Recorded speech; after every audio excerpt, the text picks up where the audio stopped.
carne de qualidade começa no campo. E quando falamos sobre carnes nobres, falamos sobre tecnologia, sistema de produção e estratégias de valorização da marca. É esse o caminho que já tem sido seguido por produtores e marcas que buscam atender consumidores cada vez mais exigentes. E eu vou falar com dois deles. Eu sou a Natália Fernandes, coordenadora do Núcleo de Inteligência de Mercado da CNA, e eu recebo José Leandro Pérez, ele que é gestor da JP Agropecuária, do programa Angus, e também Fábio Almeida, da Nelore do Golias. Ouça o Agro, Carne e Pecuária, o futuro em curso, com Natália Fernandes, gravado diretamente do Congresso Nacional da Carne, em Belo Horizonte, nos dias 18 e 19 de setembro. Acompanhe com a gente. Não esqueça de se inscrever no nosso canal do YouTube, no Spotify ou no seu tocador de podcast favorito. Sejam bem-vindos, Fábio e José Leandro. Obrigado, prazer muito grande estar aqui com você. Obrigado, Natália. Uma honra estar aqui do Fabinho, foi um dos precursores da carne de qualidade. Não, é sério. As pessoas que entendem e conhecem a história dele, foi uma das primeiras pessoas aí a provar, né, que o Nelore tem uma carne de excelência com marmoreio. Parabéns. Obrigado, Zé, pelas palavras aí. E é legal essa dobradinha que a gente vai fazer aqui, porque tem muita gente que quando ouve falar de carne nobre, às vezes relaciona isso com alguma raça específica, né? Então aqui a gente vai poder falar de Angus, vamos falar de Nelore. A gente está durante Icona Carne, tem muita gente que já atua, já sabe o que é esse setor, que tem crescido, como fazer uma carne de qualidade, entrar mesmo, participar desse mercado dentro das carnes nobres. E aqui é uma oportunidade de a gente conhecer um pouco a realidade de quem está produzindo, da pecuária mesmo, o que tem sido feito e inspirar produtores que também querem melhorar o seu processo produtivo, a sua gestão e melhorar a agregação de valor trabalhando nesse mercado. Então, eu queria conhecer um pouco primeiro, que vocês contassem rapidamente o que é, começando por você, Fábio, falasse um pouco, né, da Nelore do Golias, que tem já um reconhecimento muito grande aí pela qualidade e pelo melhoramento na genética dos animais. Então, Natália, a gente começou esse trabalho há 23 anos atrás e foi assim uma ideia de um zootecnista louco, porque eu fui considerado por muito tempo assim, esse cara é louco, imagina, a gente entrou de reconstruir uma linhagem através de uma única genética e fazendo uma endogamia muito pesada, e mais pelo ímpeto que eu tive da carcaça, digamos assim, do chassi que esse touro Golias tem. O touro Golias veio em 62 da Índia, já veio com 6 anos, e ele era campeão de peso na Índia, um título que ele tinha lá.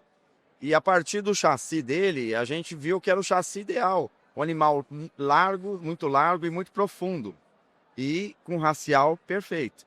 Então a ideia era replicar esse indivíduo, porque quando ele veio, e foi muito pouco utilizado, eles usaram, porque era outro modelo animal que se perseguia.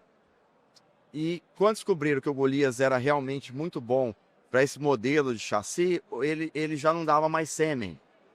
Então foi um verdadeiro resgate que a gente fez, através da utilização de 14 filhos que ele deixou ao longo da vida, e a gente vem trabalhando isso, fazendo uma reconstrução genética, utilizando o acasalamento a gente vai colocando um filho, depois outro filho, e fica tudo dentro da mesma genética. Hoje a gente tem indivíduos lá que tem 50 vezes o Golias no seu pedigree. É uma inovação, né, que vocês fizeram, assim, com base científica mesmo, uma pesquisa ali para conseguir atingir o nível que atingiu da raça, né, Nelore, e gerar produtos que realmente são produtos considerados premium e nobres, né? E para coroar esse trabalho que já vinha sendo feito, depois de uns 5 anos trabalhando pesado, fazendo muita FIV, muitos acasalamentos endogâmicos, teve um trabalho feito pela USP em 2008, pela professora doutora Marina Bonin, em que ela avaliou as 13 principais genearcas da raça Nelore, na questão de quantidade e qualidade da carne em 7 quesitos. E o Golias era um mosca branca. Sai o resultado, assim, é o animal totalmente fora da curva. Assim, com 6 desvio padrão acima do segundo lugar para marmoreio, para AOL, para EGS, para maciez. Então, aquele trabalho que a gente já vinha desenvolvido foi coroado através desse trabalho, e a partir disso começamos a fazer vários abates técnicos para comprovar dentro da nossa criação realmente essas características, e explodiu. Realmente ele é realmente que a gente pode falar o mosca branca para carne de qualidade dentro da raça Zebuí. Aham.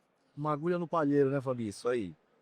E, José Leandro, no programa Angus também, o Angus já é uma raça com um reconhecimento maior ali pelo que ele gera da qualidade da carne. E aí eu queria que você comentasse um pouco sobre a trajetória mais recente, né, do programa e o que você considera de mais relevante hoje e que ela acaba também servindo para algumas questões de parâmetro, de demanda para o consumidor, para que outras... A gente fala, no nosso trabalho, a carne veio através de um sistema de produção. Nós não focamos em produzir carne. Então nós temos um sistema de produção, né, que é baseado com a integração lavoura-pecuária, uma gestão de monta invertida, uma gestão de manejo de pastagem muito bem feita. E foi se desenvolvendo animais através desse sistema de produção. Nós somos uma fazenda em ciclo completo, onde as matrizes são Nelore, né? Isso aí é uma coisa indiscutível. Nós somos do norte do Mato Grosso, nós temos uma temperatura média de 28 graus, um índice de pluviométrico mais ou menos de 2.000 a 2.500 milímetros, a gente precisa de animal rústico. O Angus entrou no nosso projeto por aumentar a produtividade de arrobas por hectare, não propriamente para se fazer carne. Pensando né? em indicador ali que nem Indicadores. relacionado à qualidade. Você introduzindo um cruzamento industrial na sua propriedade, você transforma ela em 3/4 de produção de bezerros machos. Que 1/4 seria a fêmea Nelore para fazer a substituição do plantel, os outros 3/4 seriam para abate.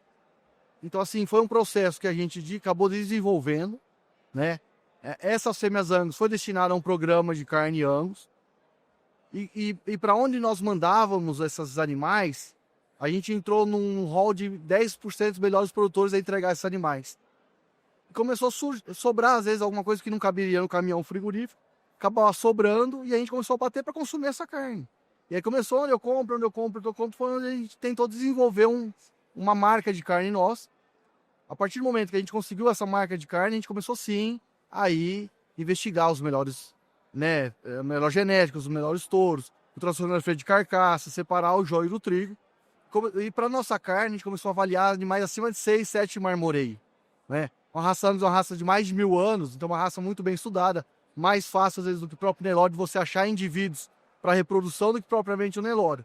Então, como nós já tínhamos o Angus para aumentar, né, o nosso sistema de produção, né, a nossa produtividade na fazenda, a gente acabou continuando com ele para fazer a carne. Aí a gente vê que assim, o sistema de produção, ele é importante, né? E aí precisa também de uma gestão bem fina do produtor para tomar a decisão do que ele quer mudar no seu processo produtivo e quais são os objetivos. O que vocês consideram que foi e que é relevante, né, dentro de cada um dos negócios em relação a sistemas de produção, de manejo, coisas que não estão relacionadas diretamente só à questão da carne, como você colocou, né? Não foi o objetivo inicial e se atingiu. Então, para aqueles produtores que querem fazer pequenas mudanças, o que vocês consideram chave, assim, de começar a olhar dentro da propriedade? Eu acho assim, hoje, depois de tudo que a ciência já nos mostrou, o principal caminho é a genética. A decisão da genética muda tudo. Porque até a gente participa de uma associação chamada Confraria da Carcaça Nelore, e o ex-presidente, o Shiro Nishimura, ele fala uma coisa muito importante. No caso da genética e no caso desses quesitos para carne de qualidade, quem tem, quem não tem, não tem. Então a genética, quem tem marmoreio, não adianta você dar ouro em pó que não vai aparecer. Uhum. Então não é a alimentação que vai mudar. A alimentação ajuda a expressar a característica, porém ela não faz criar a característica. Então, assim, a escolha eu acho que é a escolha da genética. Depois, lógico, aí vem a nutrição, a parte de ambiente. Não adianta você levar um Nelore lá no Rio Grande do Sul, vai ser difícil. O ambiente a qual ele se presta tem que ser analisado, né? Seguir uma linha de orientação daquilo que você vai querer, o rumo que você vai querer. E para ter êxito em marca, você tem que ter padronização. Uhum. E sempre ter aquela quantidade daquele produto semanalmente, senão É. o consumidor vai ver, essa semana tem, aí passa 2, 3 semanas sem ter, ele vai migrar para outro produto. Isso é quantidade, né? Porque realmente essa consistência de entrega é fator que os A compradores consistência, ela é melhor do que a quantidade. Isso. Melhor você entregar 5 animais por semana e você entregar 100 hoje, aí você pula 100, Isso. aí 100 amanhã. Eu vejo muito isso. A carne, eu não sei como que tá hoje o sistema de produção do Fabinho, mas o nosso sistema é uma coisa artesanal. A gente tenta buscar muita qualidade e a qualidade entra nessa frequência, né? Maciez, sabor, marmoreio, Você diz embalagem. artesanal em que sentido?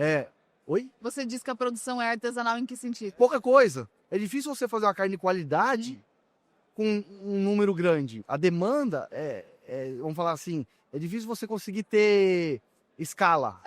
Isso, na verdade, acontece para qualquer produto, né? Quando a gente fala do agro. Você tem uma produção ali, eu entendo bem mais de café do que de carne, mas gosto muito dos dois. E você tem uma lavoura que você faz os seus talhões ali e consegue tirar cafés de extrema qualidade, mas é um volume menor, não é o volume Você total pode da ter R$1 milhão produção. hoje de reais. Você vai comprar uma Porsche Ferrari, você não vai comprar hoje. Você tem que ter uma fila de espera. Eu acho essa carne gourmet, um café, uma cerveja artesanal, um chocolate, deve passar por esse processo. De a pessoa esperar o produto chegar ou ele comercializar quando tem. Eu vejo muito isso. O ser humano, quando ele vê muita quantidade, ele deixa para amanhã. Quando ele sente falta, ele reserva para... Entendeu? Essa coisa de você ter e a pessoa não ter, onde eu compro, onde ele não compra, faz a diferença. É uma questão de estratégia e foco também, né? Porque você acaba conseguindo focar em entregar essa qualidade e essa consistência sem ficar preocupado só com a pressa de aumentar o volume e ter aquela produção. Porque aí você perde um pouco em qualidade, com certeza. Não, é exatamente isso. Quando você faz uma coisa artesanal, você se doa, tem paixão envolvida, tem toda uma história daquilo e a preservação da marca, né? Então, você não vai deixar sair alguma coisa que não atinja o máximo do máximo. E isso é muito bacana porque a partir do momento que se cria a marca, o público, a demanda, ela fica oriçada a ter aquele produto. Porque às vezes ela passa, nossa, eu comi aquela carne aquela vez lá em tal lugar, ela fica louca para voltar naquele lugar para comer de novo ter aquela experiência de novo. Então, as marcas que têm esse cuidado, elas vão ficar eternamente, né? Você vê em todos os setores. O Fabinho falou uma palavra certa, experiência. Eu acho que hoje a gente vende, né, um pedaço de proteína com muita tecnologia para fazer uma experiência. Para a pessoa ter uma experiência. Ele não está comprando um pedaço de carne para comer assim. É uma experiência, é um valor agregado alto, né? Mas a pessoa não pode correr risco de abrir uma carne e tá ou dura, ou sem gosto, ou sem marmoreio, ou sem uma procedência. Então ele falou a palavra certa. Hoje a gente vem numa experiência. E é como eu falei na introdução, né? A carne de qualidade, ela começa no campo. Então, tem a tecnologia. Quando a gente fala também, vocês falam de uma produção artesanal, não significa que ela é artesanal no sentido de não ter tecnologias embarcadas. Não, de forma alguma. E aí eu queria, antes de a gente falar sobre marca, que é o próximo assunto a gente focar nessa questão de desenvolvimento e atendimento da marca, eu queria que vocês comentassem de tecnologia. O que vocês têm hoje de tecnologia para manutenção ou garantia dessa padronização de qualidade, dessas questões específicas e mais técnicas da qualidade da carne? No nosso caso, como é um rebanho PO, a gente já trabalha com 3 programas de avaliação temos um programa forte de genômica inserido dentro da fazenda e a principal ferramenta que a gente utiliza é a ultrassonografia. A gente trabalha com a DGT há mais de 15 anos, que todos os indivíduos nos grupos de contemporâneos são avaliados na mesma idade para a gente selecionar os animais dentro do projeto de seleção. E depois, dentro desse trabalho, há os animais que saem do núcleo PO para continuar a genética, que às vezes são descartados, mas por problemas de registro e não problemas sanitários nem nada. Esses animais são incorporados ao esquema da carne da nossa marca.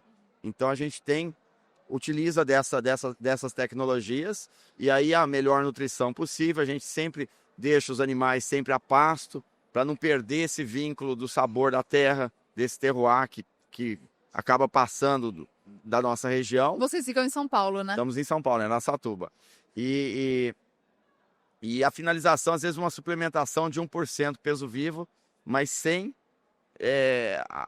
mudar a questão, principalmente para sabor na carne. Então, isso é o que a gente utiliza lá no Nelore do Golias. Nós, para o Angus, nós buscamos todos os sêmen nos Estados Unidos, através da importadora parceira. São touros chancelados pela Associação Internacional do Angus. Então a gente filtra de 400 touros, a gente filtra em 3. A gente busca 6 características. Primeiro é o que emprenha, né? Segundo, o marmoreio. Terceiro seria o frame, animal alto, para te dar exploração de carcaça, para você ter animal que dê rentabilidade nos cortes que a gente busca. Que seja coeficiente em confinamento, coeficiente positivo em confinamento. A gente busca características dos animais. Inseminamos principalmente as multíperas, as vacas que já estão mais performadas, né, no processo de desenvolvimento. Esses animais nascem. Nós fazemos uma vitamina A nas todas as fêmeas Angus, para que a gente consiga consolidar mais a colocação dos ácidos graxos na carne, né? As que tem vão explorar mais. Fazemos uma desmama em área de integração lavoura-pecuária, onde fica 90 a 120 dias, já se adaptando ao confinamento. Entrando ao confinamento, nós temos uma dieta de adaptação, engorda, né? Onde nós vamos até 240, 250 dias. Mas com 180, nós passamos ultrassom de carcaça também através do DGT e separamos os animais acima de 7 de marmoreio para fazer a carne de JP Meat.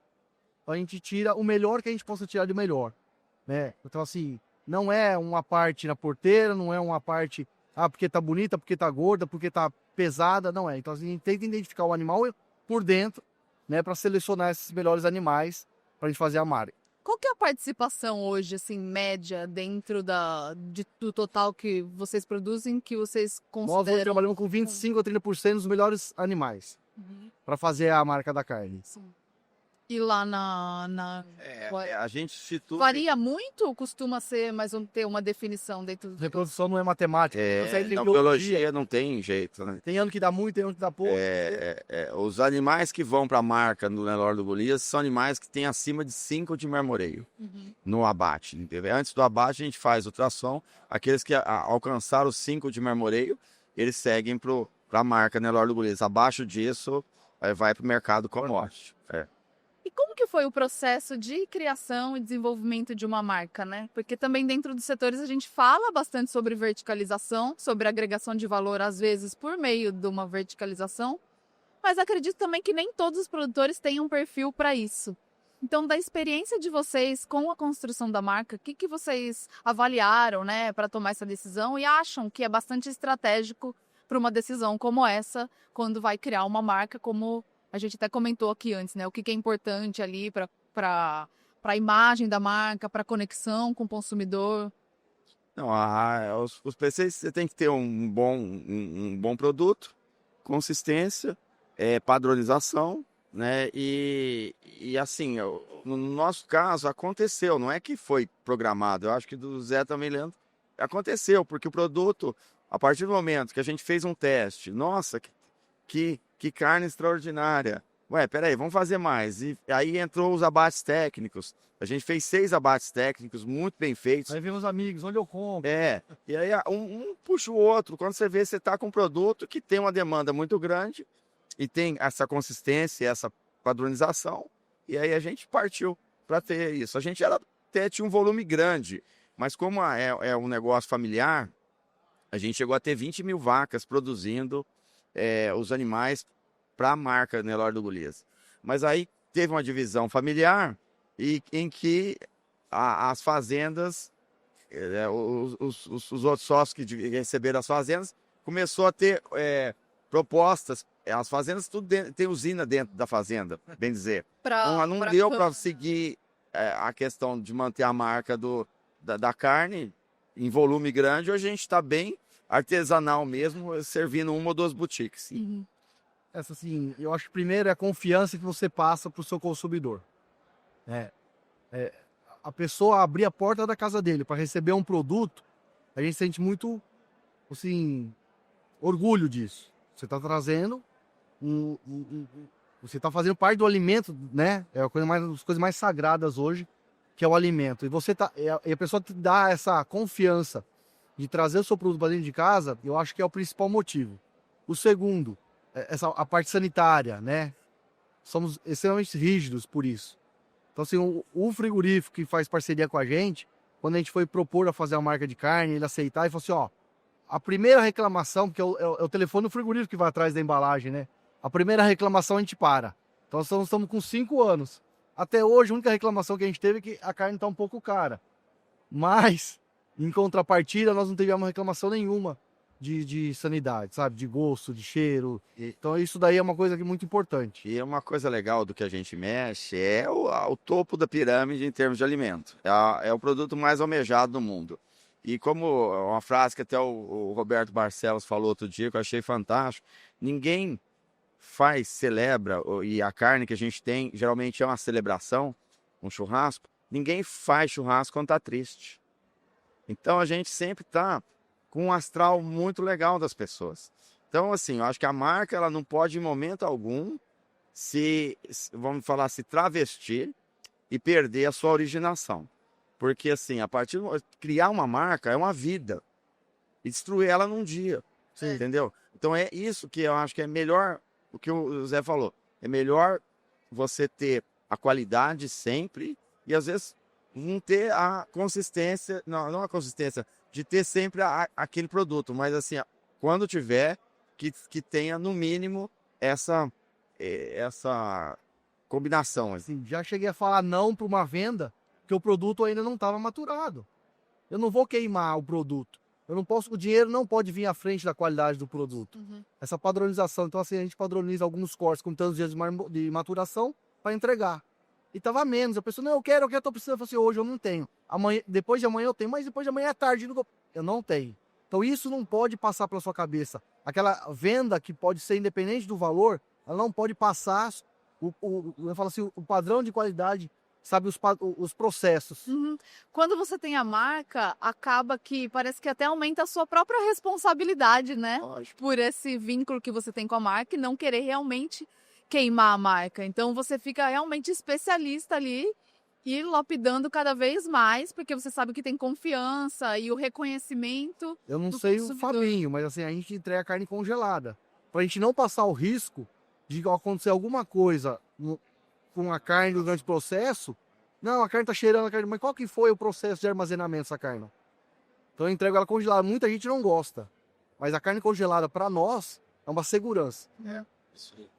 O que vocês consideram, assim, que é o principal desafio hoje dentro, não só no negócio de vocês, né, mas olhando para a pecuária brasileira e para o futuro que se está desenhando, vocês já estão com modelos, né, que como você disse, está no topo da pirâmide também em relação à qualidade, mas que é um desafio da cadeia ainda, pode ser relacionado ao mercado e comercialização, ou até propriamente em relação à forma, né, de recebimento desse feedback e o reconhecimento em relação à marca. O que vocês consideram que ainda tem que evoluir dentro da pecuária e da cadeia produtiva?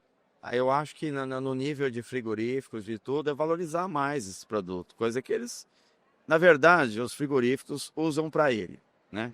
Eles pegam um gado muito bom, Separar. não paga a commodity, e lá dentro, digamos, na hora que ele separa o joio do trigo, aquelas joias que caem na mão dele vão para certas marcas que eles têm. Infelizmente, é isso. É isso. Né? E aí a gente, para ter essa autonomia, ou você parte para ter a sua boutique, ou fazer amarração com alguma boutique, fazer a sua própria desossa, que é uma coisa muito difícil também, muito complicada. Para você ter uma lucratividade melhor nisso. Eu faço, no caso nosso, a gente faz uma parceria com a boutique lá de Araçatuba, ele paga com um bônus muito bom pra gente o quilo vivo do animal, que compensa e ele utiliza da marca para os trabalhos dele. Mas assim, é uma coisa muito nicho de mercado. Infelizmente, precisaria evoluir muito ainda esse sistema dessas grandes indústrias que não reconhecem, não é verdade? E vocês acham que com o crescimento de mais produtores fazendo o mesmo que vocês, isso tende a melhorar?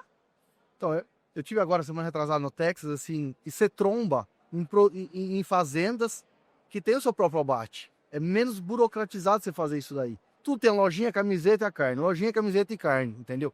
Vocês...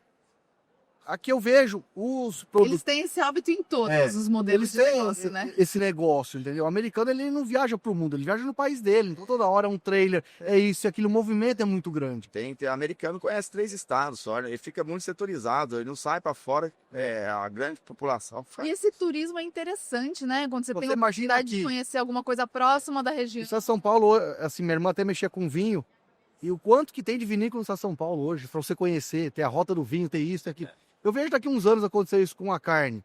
Mas assim, o que eu vejo, o maior problema hoje que eu vejo na nossa atividade é os frigoríficos não ter um programa operacional padrão de abate. Cada um abate de um jeito, você pega uma boiada, você divide no meio, manda para um, para outro, o rendimento é diferente. Então assim, esse padrão que falta, sabe, vamos falar assim, essa transparência, sabe? O que é bom, o que é ruim, o que é ruim eu não quero, não vou pagar menos, eu não quero. E o que é bom eu vou dividir o meu lucro com você. Falta muito isso. Assim, tem muitos produtores muito bons no Brasil, muito bons, mas eles são penalizados pelos ruins e entra na vala comum e isso vai gerando desânimo, porque uma proposta um pouquinho melhor para partir para agricultura, para silvicultura, para outras atividades, ele abandona. Você vê o que a gente está acontecendo no país, a liquidação de plantel. demais. O Brasil vem numa descendente muito grande de abate fêmeas, né? Então eu não acredito nesses números que estão aí. Eu acho que olhe lá se o Brasil tiver 150 milhões de cabeça.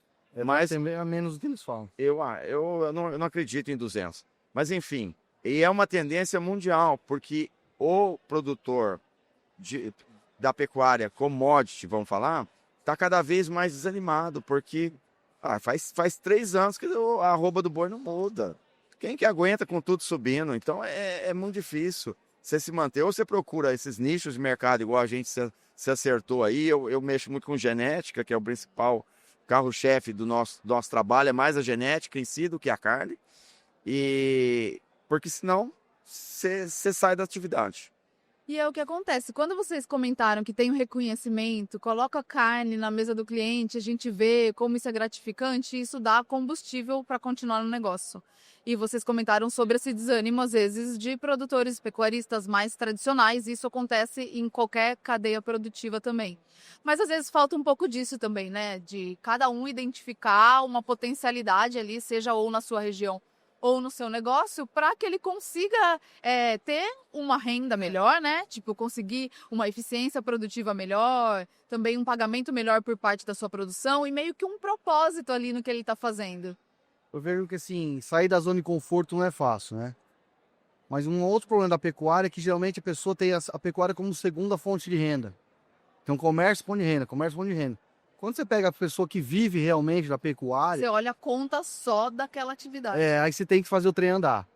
Você tem que produzir, você tem que ser altamente tecnificado. O grande problema é que às vezes a remuneração não faz você conseguir investir para você ser altamente tecnificado. Aí é onde entra a agricultura no negócio. Então, assim, um das entradas da agricultura no negócio, na nossa propriedade, foi para melhorar a fertilidade do solo, para aumentar a lotação da pecuária. Porque às vezes você for adubar pasto para aumentar a lotação, ele não tem um retorno tão rápido igual a agricultura lhe dá. Mas você tem que incluir um parte de máquinas. Então, assim, eu vejo muito isso daí. Outra coisa, assim, a pessoa só vai entrar nesse ramo se ele tiver um sucessor bem colado já atrás dele. Porque a maioria dos produtores rurais hoje é 65, 70, você vai ver por aqui, já está numa idade avançada e não tem sucessor. Ele não vai ter que fazer trazer a tecnologia, ele não vai tem muita aderir a isso daí. perspectiva ali, né, de como que vai ficar. Então até reduz um pouco ali mas é o investimento. Aí a pessoa pensa, se eu for render, eu vivo mais 10, 20 anos tranquilo e vou descansar. Deixa só... Mas é verdade. Uhum. E aí vem do que era um velho ditado e agora é um ditado novo, né? O pai abre, produz, o filho arrenda, o neto vende. Felizmente. Quando não tem sucessão, é isso. Mas é interessante quando a gente vê modelos como que vocês conseguiram expor aqui já, né, nesse episódio, mas que vai muito mais além disso, e que a gente vê ainda oportunidades que tem no setor, tanto em cada negócio de vocês mesmo, como para outros produtores e até desenvolvimento das regiões, né? Natália, o mundo inteiro está crescendo de uma forma assim, parece que é uma onda, a classe média. E a classe média, a primeira coisa que eles começam a ter melhor, quando ele passa, digamos, subiu de patamar, é alimentação. E eles estão ávidos a experiências. Então, quando você apresenta um produto, pode ser o que for de alimentação melhor, você vai ter uma gama muito grande de cliente de demanda. Então, assim, não precisa ter medo de quem tem essa vontade de ter uma marca, de trabalhar, mas tem que ser consistente, tem que ser firme, não pode mudar, não pode deixar a ganância, cuidar, às vezes você enfiar uma coisa no meio, fazer uma coisa como manda o figurino, ó, é céu de brigadeiro, não tem erro. E a gente vê, você comentou de terroir também, né, Fábio? E agora sobre essa questão de os consumidores estarem ávidos pela experiência. E a gente vê que é isso mesmo, né? Nem todo mundo conhece como é uma produção pecuária. Por outro lado, a gente vê muita gente criticando a pecuária. Então, é uma oportunidade de, por meio de uma carne de qualidade que ele conheceu, ele se interessar por um processo produtivo. E quem sabe, daqui a pouco a gente está falando também sobre regiões com foco, uma indicação geográfica, como você falou que já tem. Todo mundo vegano e vegetariano. Porque falar de carne, para quem gosta de carne, é chover no molhado. A gente tem que quebrar esse paradigma. Por que você não gosta de carne? Por que você não come carne? Questão de saúde, já está provado, mais que provado, que a carne ela tem que fazer parte do processo alimentício do ser humano. Ou a evolução do primata até onde a gente está andando foi por quê? Foi por causa da carne. Uhum. Depois que inventaram o fogo, né? Vocês já viram indicação geográfica de carne? Indicação geográfica, denominação... Não é que ele comentou, o Fábio comentou sobre terroir, né? Não, mas vai e a ter gente tem isso, tem Não, linguiça, né? Aquela linguiça de Maraju. É que assim, E eu acho que tem um potencial grande. Ele desenvolve a região, vários produtores entram e daqui a pouco tá o turismo ali em torno também dessa produção específica, né? Com base naquela tradição da região, que negócios como esse que levam um processo de produção artesanal também e com qualidade, tem todo um enquadramento aí para o sucesso. A proteína vermelha é a última das cadeias de proteína a se organizar. Porque você vê hoje, a dona de casa, ela vai no supermercado, ela vai na seção de porco, ela enfia a mão e pega e joga na cesta. No de frango, ela pega e coisa. No de peixe, idem. O da carne vermelha, ela precisa olhar, ver, não sei o quê. Porque não tem padrão.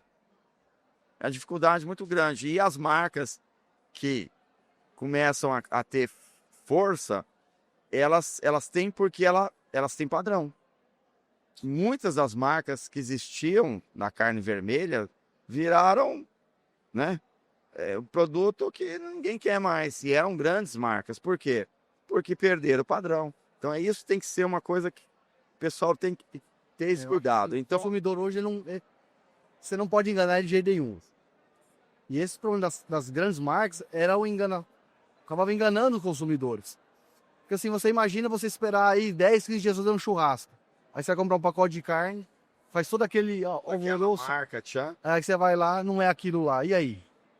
E hoje a gente tem uma concentração maior da própria indústria, né, de todos os setores e de carne também. Então a gente tem um menor número de frigoríficos e de marcas, né, para a grande população. E acaba que negócios como a marca do Golias e dessas carnes premium também ganham o seu espaço.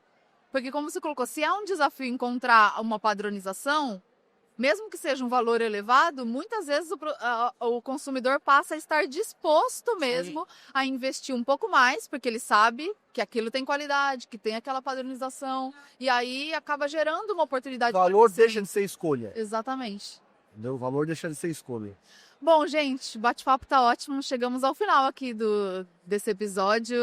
Quero agradecê-los, você, José, Leandro e também Fábio, pela participação. Parabenizar pelo trabalho que vocês têm feito.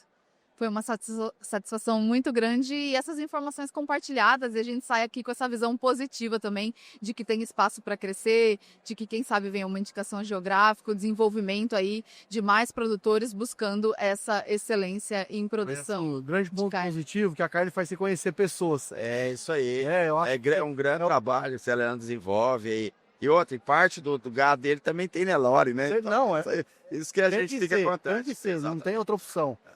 E a gente fala assim que eu fui estudar esses dias o que significa restaurante, né? Restaurante é restaurar o ânimo. E quando você vai no restaurante, você pode sentar lá 1h30, 2 horas, às vezes para esperar uma comida, e vem mais ou menos, pode ser o melhor produto. Você não... A má experiência que você teve, do jeito que colocou, você não volta mais. Então, assim, essa experiência de você... Quem quer comer, tem experiência... Essa experiência que a gente acaba oferecendo para o consumidor é uma coisa assim, muita tecnologia, mas muito amor em cima dessa produção. Isso é. Aí pode ter certeza que tem muita paixão pelo que faz. Então, não tem erro. Eu acho que obrigado por essa oportunidade, né? Muito boa. Com o Zé Leandro aqui. Eu acho que a gente passou uma coisa, acho que muito didática também, para quem... Foi ótimo. Para esses criadores que às vezes têm essa intenção de seguir nesse caminho, né? Te agradeço demais. Obrigado, Natália. Obrigada. E você que ficou com a gente até aqui, muito obrigada pela audiência. Esse foi o primeiro episódio de Ouço Agro, da série Carne e Pecuária, o Futuro em Curso. A gente se vê no próximo episódio. Tchau, tchau.